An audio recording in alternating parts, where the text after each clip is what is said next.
31 দফা ঘরে ঘরে পৌঁছে দেওয়ার লক্ষ্যে রাজধানীর উত্তরায় বিএনপির লিফলেট বিতরণ ও বৃক্ষরোপণ কর্মসূচি অনুষ্ঠিত হয়েছে।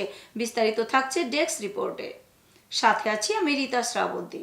ঢাকা মহানগর উত্তর বিএনপির যুগ্ম আহ্বায়ক আফাজ উদ্দিন বলেছেন, বিএনপির ভারপ্রাপ্ত চেয়ারম্যান তারেক রহমান ঘোষিত রাষ্ট্র সংস্কারের 31 দফা মানুষের ঘরে ঘরে পৌঁছে দিতে হবে।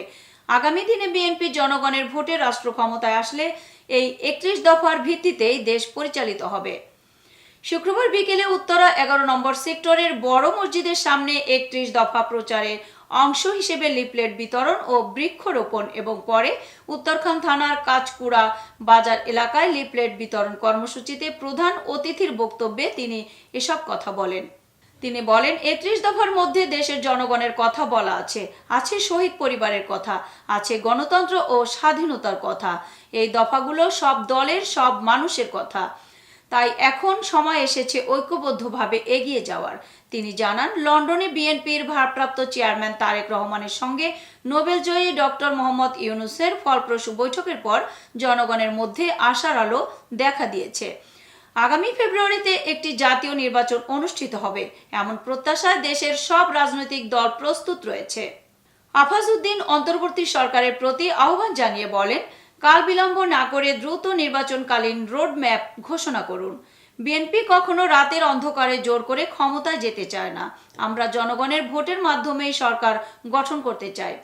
তিনি হুঁশিয়ারি উচ্চারণ করে বলেন, উত্তরা 18 আসনে কেউ বিশৃঙ্খলা সৃষ্টি করার চেষ্টা করলে কাউকে বিন্দুমাত্র ছাড় দেওয়া হবে না।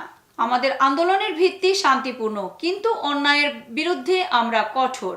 উক্ত কর্মসূচিতে উত্তরা পশ্চিম থানা ও উত্তরখান থানা বিএনপির এবং তাদের অঙ্গ ও সহযোগী সংগঠনের বিপুল সংখ্যক নেতাকর্মী উপস্থিত ছিলেন।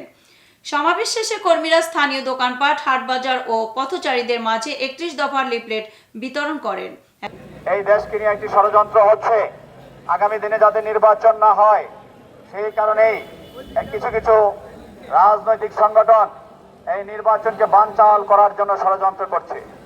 আমি হুঁশিয়ার উচ্চারণ করে বলতে চাই, কোন ষড়যন্ত্রই এদেশে সফল হবে না।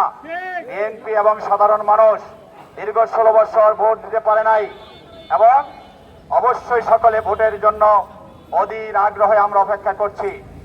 এতক্ষণ সঙ্গে থাকার জন্য ধন্যবাদ। আই1 টিভির নিয়মিত আপডেট পেতে ভিজিট করুন আমাদের ওয়েবসাইট, ফেসবুক, ইনস্টাগ্রাম ও ইউটিউব চ্যানেলে।